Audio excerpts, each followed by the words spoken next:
Datos inoperativos. Cuidado con las macros ocultas. Cuidado con las macros ocultas. Hay que estar muy atentos a las macros ocultas.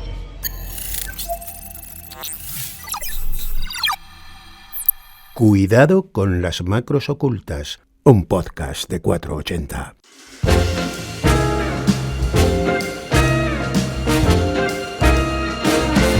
Los Ángeles, 4 de abril de 2018. El príncipe heredero de Arabia Saudí, Mohammed bin Salman, invita a cenar al millonario Jeff Bezos, dueño de Amazon y del prestigioso periódico norteamericano The Washington Post. Durante la cena se intercambian los números de teléfono. Esa misma noche, el heredero saudí escribe al magnate tecnológico y se cruzan varios mensajes. Jeff Bezos ignora por completo que en pocas semanas su teléfono habrá sido hackeado. La ONU investigará este incidente por la presunta implicación del príncipe heredero en el asesinato del periodista saudí del Washington Post Jamal Khashoggi, 5 meses después, en el consulado saudí en Estambul. El 1 de mayo de ese mismo año, 2018, Bezos recibe un archivo de vídeo encriptado desde la cuenta de WhatsApp de bin Salman. A las pocas horas, según el análisis forense publicado por la ONU, comienza una filtración masiva y sin precedentes de información. La ONU apunta al malware Pegasus, desarrollado por la empresa israelí NSO y que Arabia Saudí compró en 2017 para espiar a disidentes y opositores. En el informe también se cita la posibilidad que se usara el programa Galileo de la italiana Hacking Team. El pirateo del teléfono de Bezos se produce justo en el mismo momento en que los teléfonos de 3 colaboradores cercanos del periodista Khashoggi son también hackeados de la misma forma. Tras la desaparición del periodista saudí, The Washington Post comienza una cobertura especial sobre la investigación y sobre los posibles vínculos del príncipe heredero con el asesinato. Poco después, en lo que parece un intento de amenaza, el propietario de Amazon recibe una foto de una mujer que se parece a la mujer con la que tiene una aventura, algo que se desconocía públicamente.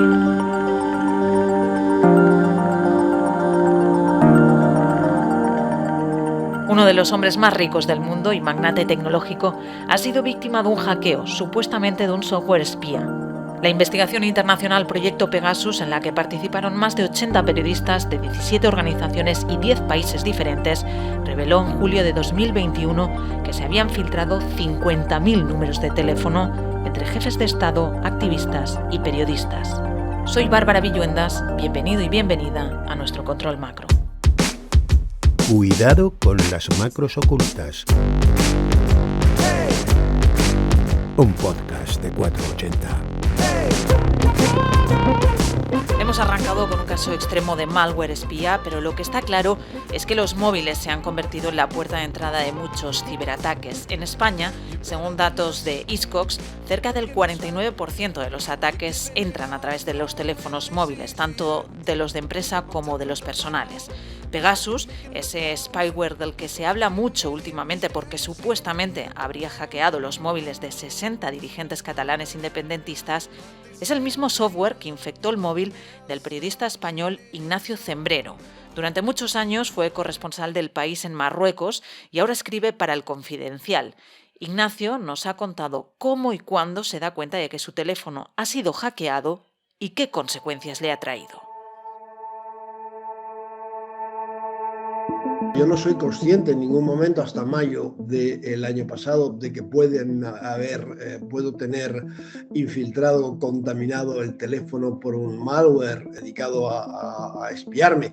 Soy consciente a partir de finales de mayo y sobre todo ya en julio cuando recibo la llamada de Forbidden Stories anunciándome que yo soy una de las víctimas y además dicen que en mi caso es, Marruecos o la inteligencia o el espionaje marroquí el que está detrás de esta operación.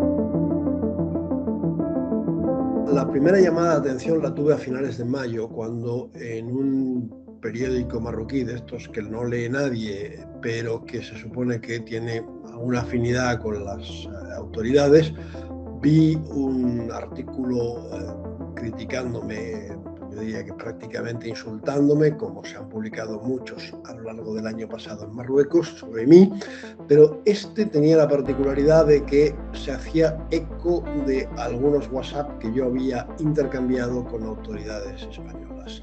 Esto me llamó poderosamente la atención y llegué a la conclusión de que evidentemente esa persona, ese director de ese medio de comunicación, había leído o tenía conocimiento de mis WhatsApp. Me dicen que hoy en día, con estos malware muy sofisticados, no es en absoluto necesario que el propietario del teléfono, el usuario del teléfono, pinche ningún link ni que tampoco se descargue ningún archivo.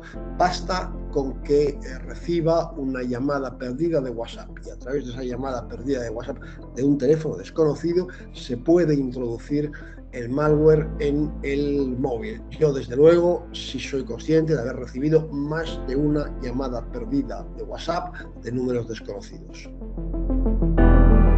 Se supone que sí, que tenían acceso a todo lo que tenía en el móvil, desde las conversaciones de WhatsApp y el correo electrónico, que probablemente es lo que más les ha interesado, y también toda la parte privada que puede haber en un móvil de fotos, conversaciones con amigos, etcétera, etcétera.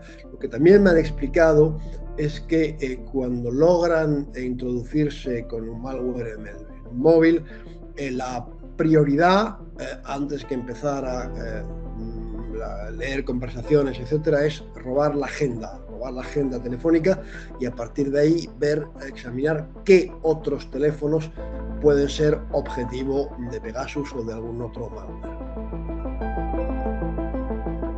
Siguiendo los consejos de expertos, etcétera, me he comprado otro móvil, lo he intentado, digamos, introducir en el móvil el mayor número, la máxima seguridad posible.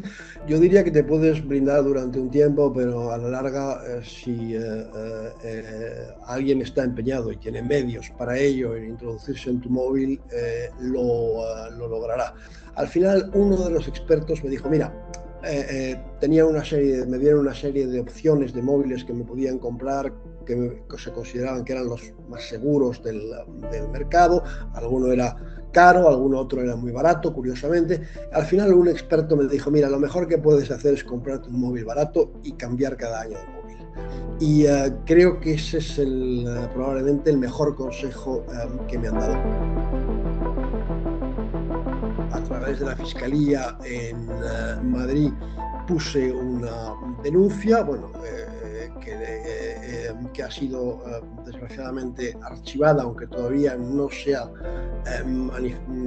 me ha comunicado a través del juez de instrucción, y también formo parte de una doble denuncia colectiva formulada en París ante la Fiscalía por otros afectados. Es una denuncia, por una parte, contra Marruecos, y sobre todo también contra el fabricante del virus o del malware, que es la empresa israelí Pegasus.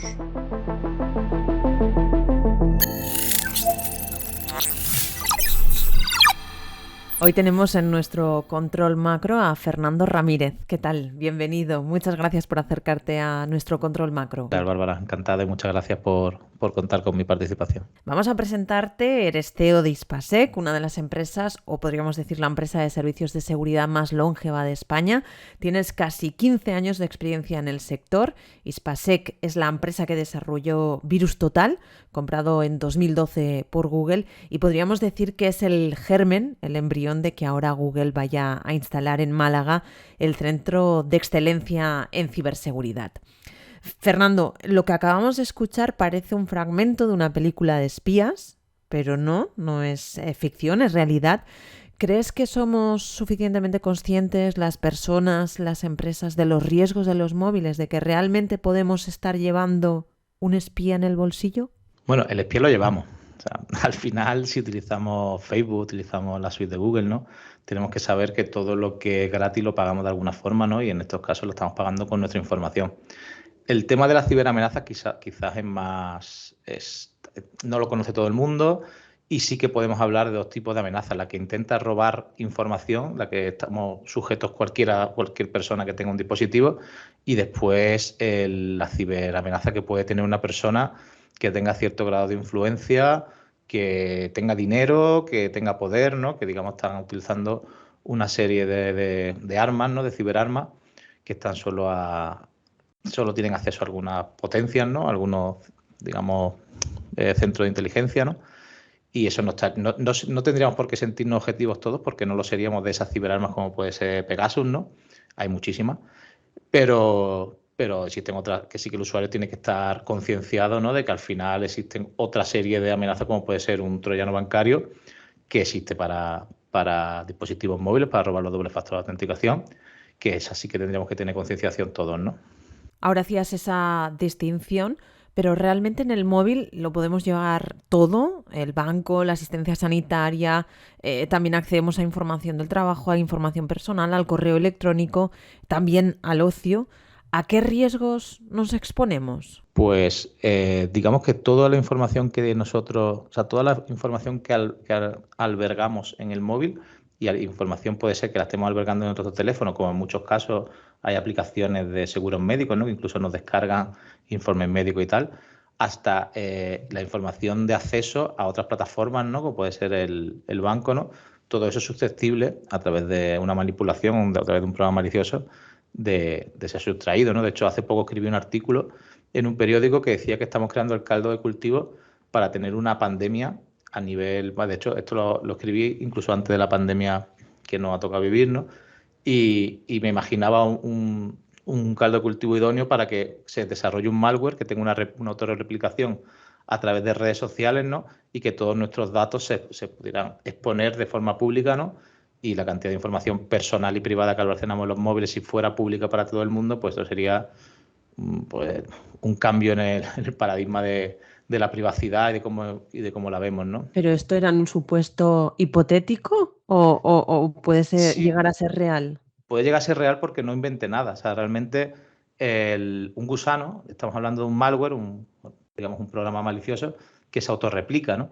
Tú imagínate que cuando entra ese malware en tu teléfono que quiere robarte datos personales, ¿vale? No vamos a poner si el del banco, informes médicos o tu conversación de WhatsApp o cualquier cosa, ¿no? Él coge todas tus redes sociales y a través de tus redes sociales primero hace un perfilado de quién tú eres, de lo que te gusta, e intenta mantener conversaciones simulando ser un bot, que ya hay bots, que no sé si alguna vez habéis recibido alguno, que se hacen pasar por algún familiar o un conocido para intentar que compres criptomonedas, ¿no? Eso ya se está viendo, como la inteligencia artificial está llegando a estos métodos de simulación del comportamiento humano para engañar a otras personas. Entonces se hace pasar por ti, a todos tus contactos, en todas tus redes, para que se instalen un malware que es el mismo que tienes tú, ¿no?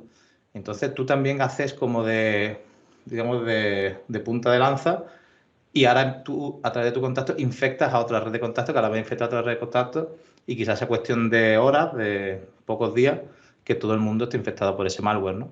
La respuesta a tu pregunta es que digamos que tenemos los malos saben cómo hacerlo, ¿no? O sea, la tecnología existe, pasa que todavía no ha ocurrido, o sea, que puede ser cuestión de tiempo, ¿no?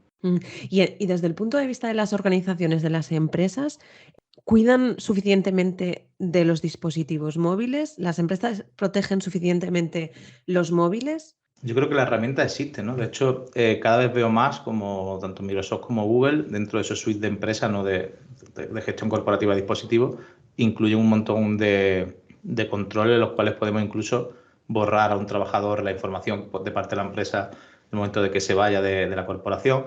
Mecanismos existen y yo creo que las grandes sí que lo tienen en cuenta, ¿no? Quizá meter a todo en el mismo saco se ha arriesgado, pero sí que es verdad que las empresas grandes, empresas IBEX 35, empresas, digamos, que ya muchos años invirtiendo en ciberseguridad, sí que tienen esa madurez y sí me atrevería a decir que lo tienen bastante en cuenta. Hay otras empresas que acaban de empezar en ciberseguridad hace pocos años y quizá el móvil pues sea uno de los últimos pasos que se dan por prioridades, ¿no? Pero que sí que me atrevería a decir que las empresas lo tienen en cuenta. Llevamos ya unos minutos hablando de la seguridad en el móvil, pero ¿cuál es o debería ser la primera línea de defensa en una organización? Bueno, ahí yo cuando me siento con empresas que están empezando en ciberseguridad, siempre intento hacer un plan de seguridad con ellas como si yo estuviera en su sitio, ¿no? Y yo siempre digo que lo primero que hay que asegurar es el perímetro, o sea, todo lo que alguien puede ver desde fuera. Por ejemplo, las IPs públicas que tiene, los dominios, correo electrónico, ¿no? Todo lo que es susceptible de que alguien desde fuera, o sea, digamos, la puerta de entrada a tu organización, ¿no? Ese sería para mí el primer paso. Después habría que focalizarse en auditar concienzudamente aplicaciones de desarrollo propio, hacer auditorías internas, formación, ¿no? Pero el primer paso siempre es el perímetro, que es de donde te van a llegar la mayoría de los ataques. Has apuntado antes el tema de la pandemia, ¿no? Estamos saliendo, o al menos eso creemos ya, que estamos saliendo de la pandemia, que precisamente la pandemia lo que ha hecho es revolucionarlo todo y digitalmente también. Se ha dado una transformación, se ha dado un salto brutal en la transformación digital de las empresas. Lo hemos comentado aquí en Cuidado con las macros ocultas. Y ahora cuando estamos grabando este podcast, este episodio, estamos en plena guerra de Ucrania por la invasión de Rusia, en la que también hay otro campo de batalla aparte del físico, que es el del ciberespacio. Se dice mucho estos días que hay este doble campo de batalla. ¿Es una exageración o realmente el riesgo de ciberataque ha crecido en las últimas semanas, en el último mes y medio, a raíz del inicio de la guerra de Ucrania? Bueno, quizás sea exagerado, pero sí que ha crecido, ¿no? O sea, no creo que, o sea, todo lo que sea desestabilización en el mundo no va a venir bien. Siempre que haya, pues Rusia se sabe que tiene bastante un ejército de un ciberejército, ¿no? No digamos de los primeros del mundo, pero bueno, que sí que lleva apostando tiempo por ello. Y sí que tienen ese armamento de ciber que son los exploits, las vulnerabilidades no conocidas, ¿no? Porque al final aquí hay un mercado negro muy grande, ¿no? Hay gente, todas las vulnerabilidades no se conocen. Mucha gente tiene la opción, cuando descubre una vulnerabilidad, de venderla en el mercado negro o de hacerla pública y ganar reputación. O sea, al final es un poco o dinero o notoriedad dentro de la industria, ¿no? Entonces, estos ciberejércitos, ¿no? Pues tienen una serie de vulnerabilidades que serían capaces de entrar en muchísimos sitios, porque no las conoce nadie, no están parcheadas, pero tampoco las van a gastar así como así. Ellos saben que cuando vayan a ir a un sitio estratégico a utilizar un exploit que le ha costado bastante o algún millón de dólares, ¿no?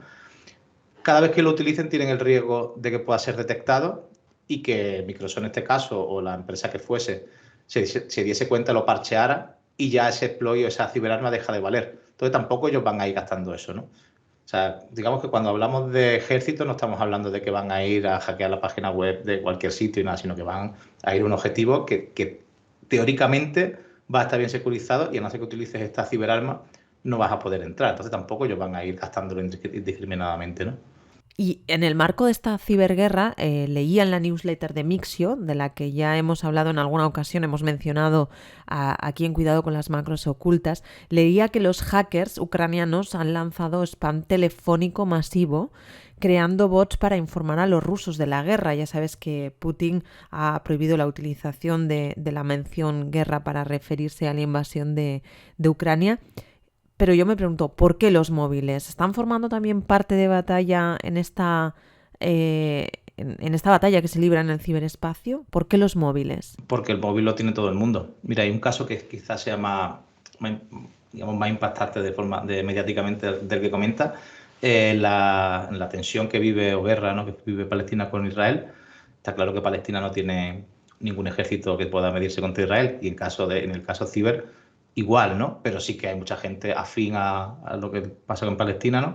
Entonces desarrollaron un malware que, bueno, no era tampoco un malware, un software espía, sin malware, pero digamos que lo único que hacía era interceptar la cámara web.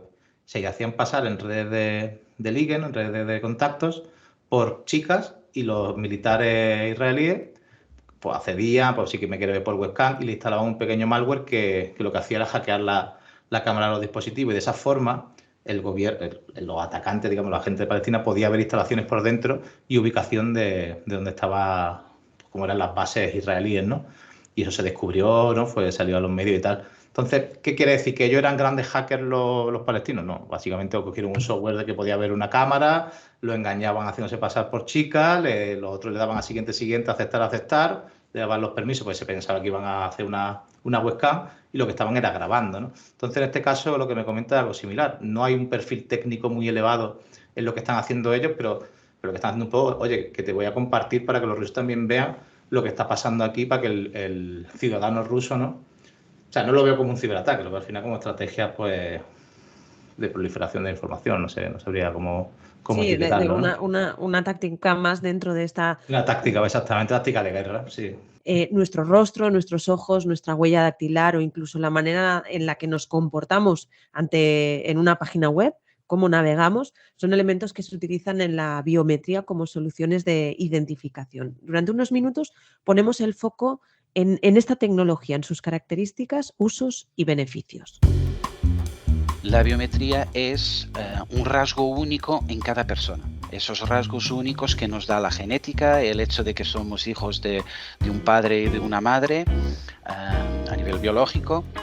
Y estos rasgos pueden ser la cara, la voz o la huella dactilar, ¿no? Entre las más conocidas.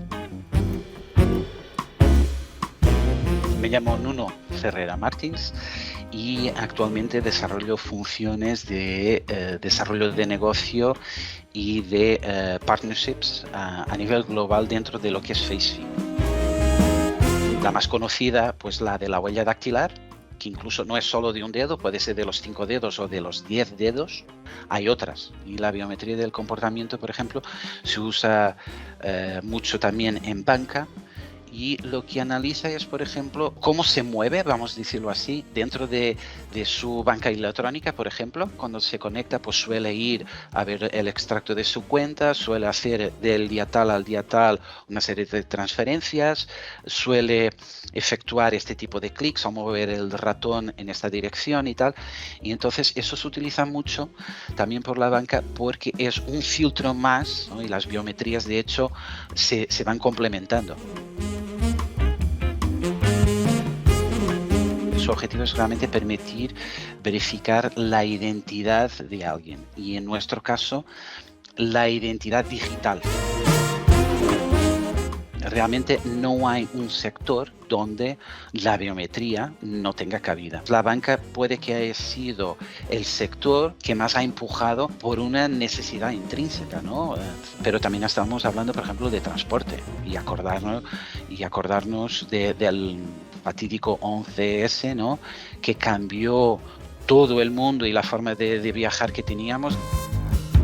Hoteles también, por ejemplo.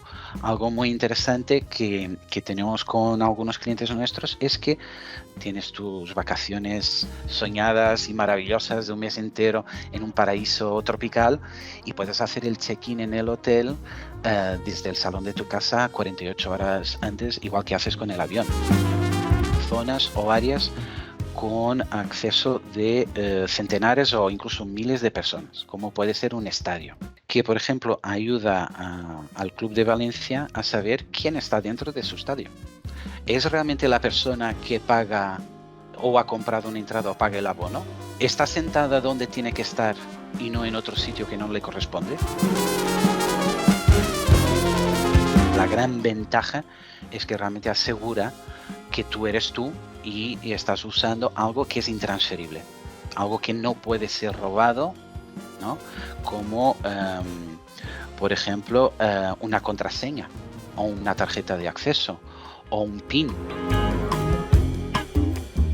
El liveness es un proceso que denomina el hecho de que la tecnología sea capaz de identificar si la persona que está apareciendo en esa imagen es real, o sea, es alguien me toco, ¿no? De carne y hueso, no es un vídeo de deepfake, por ejemplo, que hoy en día están súper perfeccionados.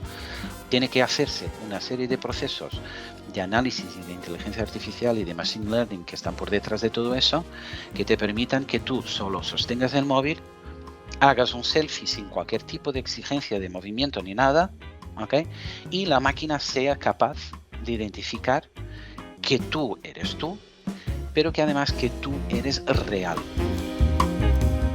Todo esto tiene una repercusión muy grande y el uso de las biometrías permite dar acceso a servicios y a la economía de escala a gente que de otra forma no podía hacerlo, ¿no? Como decía, pues gente que no sabe escribir puede firmar con su biometría. Realmente la biometría es una pieza clave para el desarrollo de las poblaciones, de los individuos y de la sociedad, en seguridad y en acceso a servicios básicos.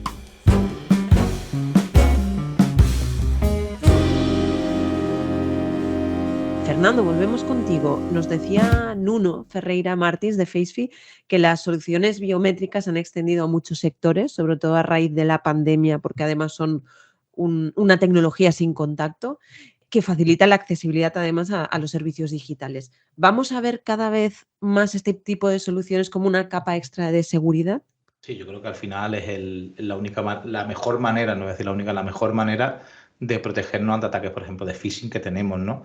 El tener un doble factor y que sean de forma tecnológica independiente, pues cada vez la veremos más y sobre todo que no tenga mucha iteración con el usuario, ¿no? Que no sea una aplicación aparte que tenga que instalarse, ¿no? Puede ser la huella dactilar, el iris, incluso en algunos casos también se ha visto, no tanto en la realidad, sino mucho en las películas, ¿no? Pero quizás lleguemos a ello, ¿no? Y buscar maneras de identificarnos a nosotros mismos, como bien ha dicho el compañero antes, temas de comportamiento, cómo utilizamos las webs y tal, pues significará una parte, pues, el futuro de la autenticación, ¿no? Y también hemos oído mencionar a Nuno los deepfakes, esos vídeos sintéticos creados con inteligencia artificial. Tú has hablado de ingeniería social y precisamente son vídeos que cada vez son más sofisticados. Hemos hablado de ello no hace mucho aquí en Cuidado con las Macros Ocultas con Unai Elordi y Clara Jiménez Cruz. Y hace poco leía un estudio publicado por la Academia Nacional de las Ciencias de Estados Unidos, que nos venía a decir que no conseguimos distinguir la mitad de las imágenes falsas generadas por inteligencia artificial, la mitad de las imágenes.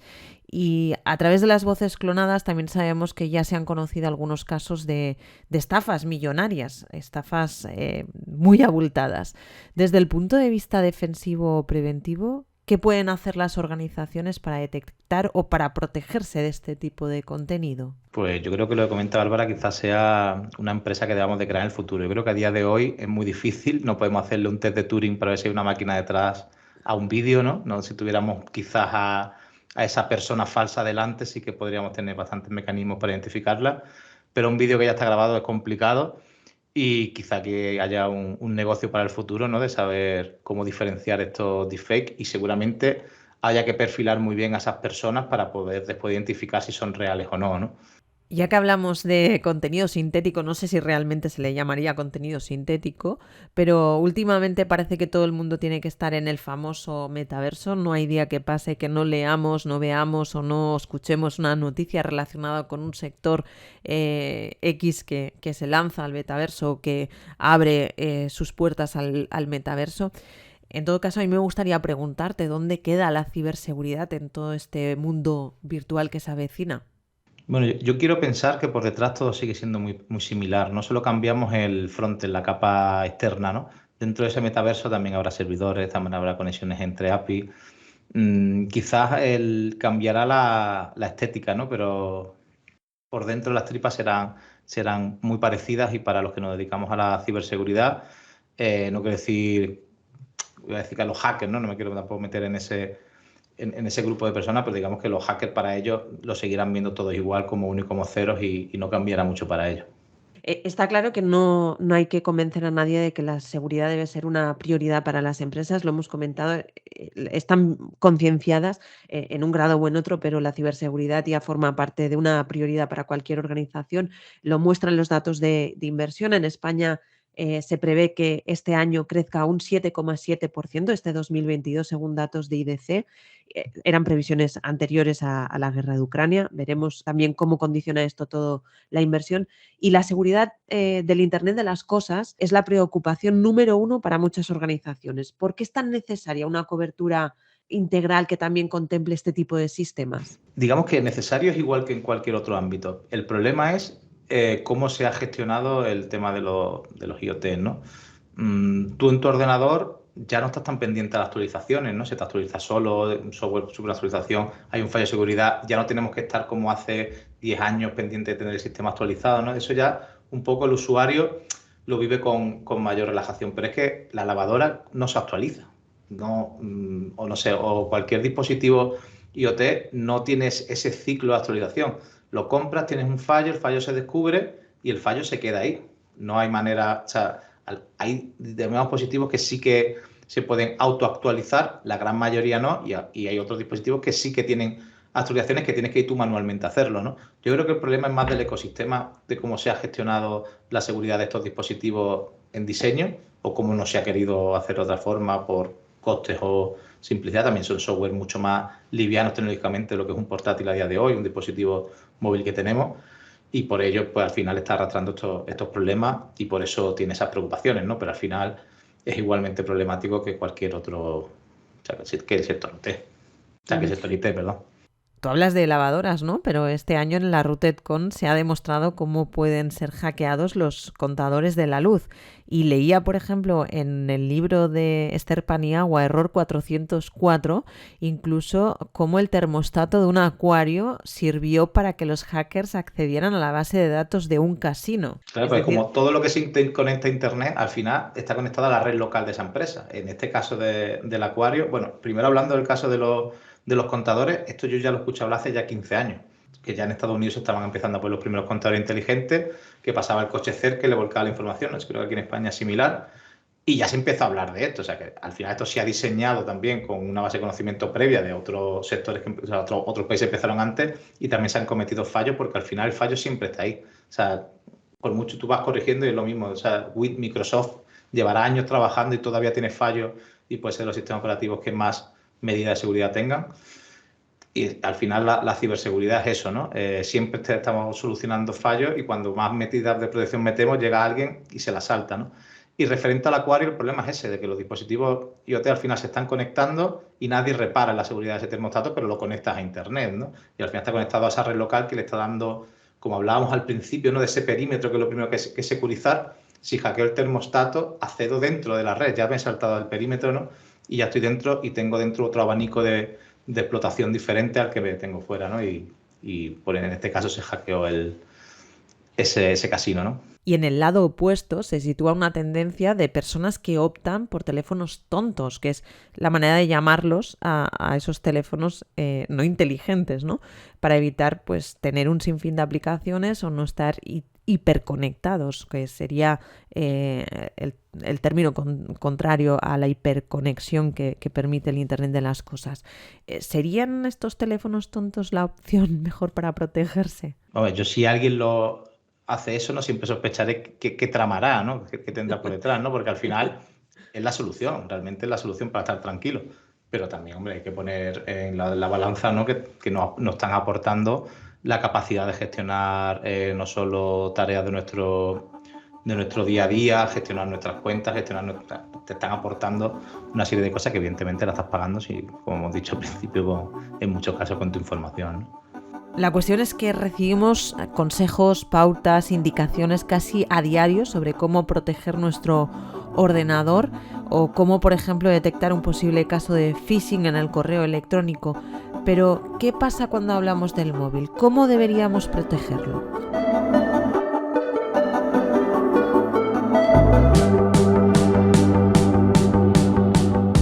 Nadie mejor para hablar de buenas prácticas y de seguridad en el móvil que Ángel López. Él es fundador y CEO de Sofistic, unidad de ciberseguridad de 480. ¿Qué tal, Ángel? Bienvenido. Muchas gracias por acercarte a nuestro control macro.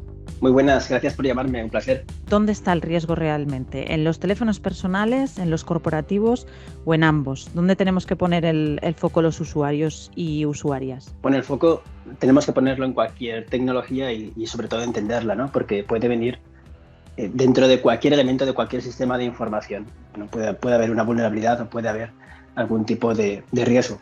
Y más que dar una receta, una ABC de qué cosas son las más recomendadas, yo te diría que lo fundamental es que los usuarios entiendan la tecnología, entiendan para qué la están utilizando y en consecuencia apliquen sus medidas. Dicho esto, algunas pequeñas recomendaciones pues son las típicas que estamos diciendo siempre sobre los passwords, que deberían de cumplir unas medidas mínimas de seguridad tanto en robustez como en almacenamiento, como en no repetir los passwords en múltiples plataformas, aunque hay una tendencia, ¿no?, a que los passwords sean sustituidos por otros sistemas de autenticación, ¿no?, como mencionaba Román en el tercer episodio que tuvimos con nosotros.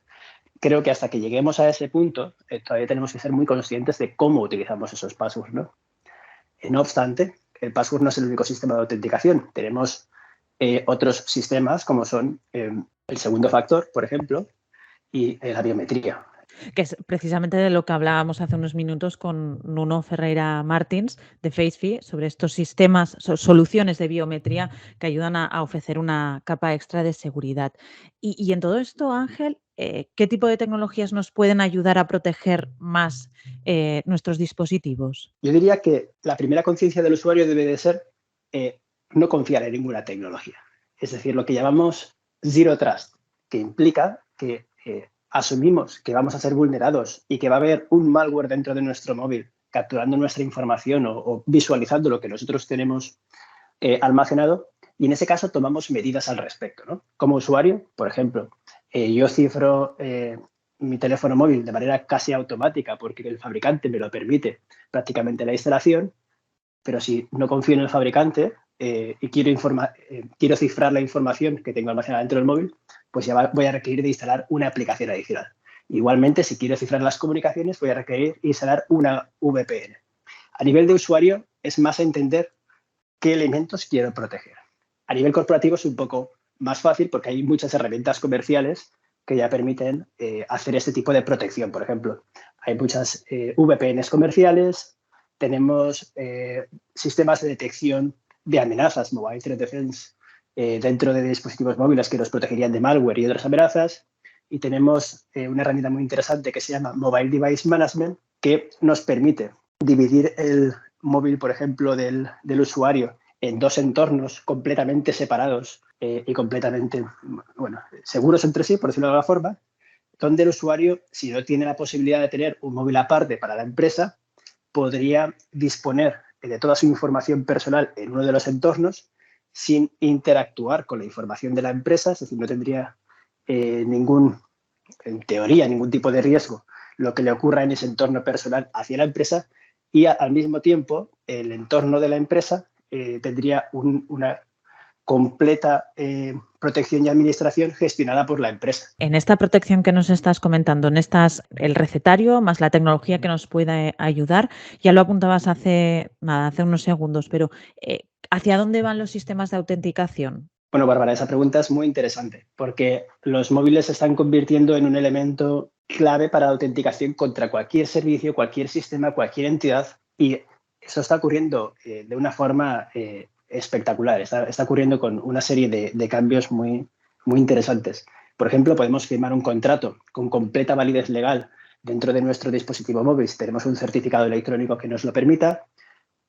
Ya hoy en día todos los temas de firma electrónica que tenemos en Europa están disponibles también en dispositivos móviles y podríamos hacer cualquier gestión con administraciones, como comentaba, firmar contratos u otros de manera completamente oficial y válida, e incluso con mayor autenticidad que si hiciéramos una firma presencial, pero incluso están habiendo otras tecnologías que están impulsándose a nivel mundial, porque desafortunadamente la firma electrónica no tuvo el mismo despliegue mundial que ha tenido en Europa, como son los sistemas de identidad descentralizada en blockchain.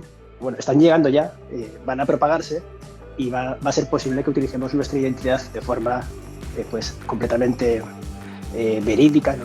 Si tomamos los riesgos, si tomamos las medidas oportunas para mitigar los riesgos desde nuestro móvil, ¿no? Entonces creo que vamos hacia ahí, hacia que nuestro móvil sea nuestra identidad digital en cualquier entorno. Pues Ángel, muchísimas gracias por aportarnos un poco más de luz a todo este tema de la seguridad en el móvil, en los dispositivos móviles, y tomamos nota en todo esto de la identidad descentralizada, que creo que da para un episodio entero del podcast. Pues Ángel, muchísimas gracias por acercarte a nuestro Control Macro y esperamos escucharte pronto por aquí. Un placer, hasta pronto. Fernando, retomamos nuestra conversación contigo y esto último que mencionaba Ángel, quería preguntarte a ti, la identidad digital descentralizada que está basada en blockchains, ¿crees que la cadena de bloques es una tecnología imprescindible para la ciberseguridad? Bueno, decir imprescindible no me atrevería a decir que es algo imprescindible, sí que está aportando un valor, quizás había tecnología o se está aplicando en sitios donde ya había tecnología que solucionaba ese problema. Haya un poco de buzz con eso, ¿no? pero bueno, sí que realmente está haciendo bastante importante, ¿no? Y está aportando valor en muchísimos ámbitos donde no llegaba la ciberseguridad antes. Y mencionaba también, Ángel, a Román Ramírez, que es el fundador del evento que mencionábamos hace unos minutos, que es el evento por excelencia de ciberseguridad en España, la RootedCon, que pasó por nuestro control macro hace ya unos episodios. Y nos decía, en un momento dado, Román nos decía que las contraseñas en realidad, según él, no servían para mucho. ¿Tú compartes esa afirmación? ¿Hay alternativas suficientes ahora mismo robustas como alternativa a las contraseñas? Yo creo Como que se métodos de referiría a que autenticación. únicamente una contraseña no te tiene que dar la garantía de que estás seguro, ¿no? Hay muchas más cosas que hay que hacer y la contraseña con un doble factor puede ser biométrico, ¿no? O, por ejemplo, una aplicación externa en el teléfono móvil, pues ya sí que te da cierta garantía. Yo creo que una contraseña solo a día de hoy no debe de relajar a nadie, sobre todo cuando se hace un uso de contraseñas del típico el nombre de la fecha de nacimiento de mi hijo, ¿no? Y mi ciudad y cosas de esas, ¿no? O sea, evidentemente las contraseñas tenderán a desaparecer seguro. ¿Y entonces hacia dónde vamos? Yo creo que un poco de biometría. El banco yo creo que ya te está grabando cuando sacas de un cajero, ¿no? Yo creo que tenderemos un poco más a cámara. No, la verdad que tampoco te sabría decir, pero exactamente cuál va a ser el futuro no me he dedicado a eso. Pero sí que tenderemos pues a factores de autenticación basados en nuestros móviles o chips, incluso en un dedo tener algún tipo de chip de token, ¿no? Temas más biométricos. Vamos recopilando ya unas cuantas macros ocultas desde septiembre de 2021, cuando lanzamos el podcast. Así que pregunta obligada, Fernando, ¿cuál es la tuya? ¿Cuál es tu macro oculta? Bueno, yo voy a ser bastante artesano en este sentido, no voy a dar una respuesta muy sofisticada y es un concepto que desde que empecé en esto lo he aplicado y a día de hoy no me ha caducado, o sea que yo creo que que creo que es válido, ¿no? Y es un poco que gestionemos la seguridad de nuestros dispositivos móviles, de nuestros ordenadores, ¿no? De nuestra tecnología al fin y al cabo, como lo hacemos de nuestra casa. No pensemos que por tener un determinado antivirus, por tener un determinado firewall o muchas veces que venden soluciones como que parece que compra esto y ya eres seguro, ¿no? Vas a ser seguro. Nadie solo pone una alarma y deja la puerta abierta, ¿no? Y no pone rejas, ¿no? Entonces, que lo gestionamos de esa forma. Igual que intentamos securizar una casa, pues si tenemos perros, ponemos rejas, la alarma, cerramos la puerta cuando nos vamos, echamos la llave. Si nos vamos mucho tiempo, decimos dejar una luz encendida, ¿no? Pues con la tecnología ocurre lo mismo. Le pasa muchas veces, no tenemos la concienciación necesaria para saber todas las herramientas de seguridad que tenemos, todas las cosas que tenemos que hacer. Y aquí ocurre un poco igual. No es tener un antivirus en el móvil y no tenerlo el móvil cifrado, porque tenerlo cifrado, hay que tener un antivirus, hay que bloquearlo, no hay que tener aplicaciones que no son necesarias. Pues en el mismo ámbito que hacemos, que securizamos nuestra casa, que todo lo entendemos, también hay que hacerlo. Dispositivos móviles, también hay que hacerlo con la tecnología en general. Fernando Ramírez, CEO de Hispasec, muchísimas gracias por pasar por nuestro control macro. Muchas gracias, ha sido un placer y espero que nos veamos pronto. Para acabar, te propongo que hagas una cosa. Escribe en Google en inglés Code Sensor y el modelo de tu teléfono.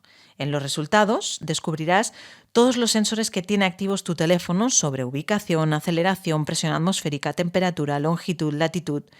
Es un experimento que propuso Ángel Gómez de la Ágreda, que fue jefe de cooperación del Mando Conjunto de Ciberdefensa y autor del libro Mundo Orwell, Manual de Supervivencia para un Mundo Hiperconectado. Lo hizo durante una charla en Barcelona en 2020. La cuestión es que son un montón de parámetros que nosotros no conocemos, pero que nuestro teléfono sí. Así que es una prueba de la cantidad de datos que están acumulando y de lo expuestos que estamos a través de nuestros móviles. En este episodio de Cuidado con las macros ocultas hemos querido poner el foco en estos dispositivos. Así que espero que te haya resultado interesante y que compartas este episodio. Recuerda además que esta referencia y todas las menciones interesantes del episodio y de episodios anteriores las puedes encontrar en las notas del podcast en nuestra página web en cuidadoconlasmacrosocultas.com. Aquí también podrás escuchar todos nuestros episodios que te recuerdo grabamos en el Laboratorio de Ciencias de la Comunicación de la Universitat Jaume I de Castelló. Y si no lo has hecho aún, no te olvides de suscribirte a nuestro podcast o de seguirnos en tu plataforma de audio favorita. Ahora también nos encontrarás en Amazon Music. En la siguiente entrega que es ya la última de la primera temporada de Cuidado con las macros ocultas. Da un poco de vértigo esto. Yo ya te avanzo que charlaremos sobre ética y sesgos algorítmicos. Mientras, ya sabes, cuidado con las macros ocultas. Datos inoperativos. Cuidado con las macros ocultas. Cuidado con las macros ocultas. Hay que estar muy atentos a las macros ocultas.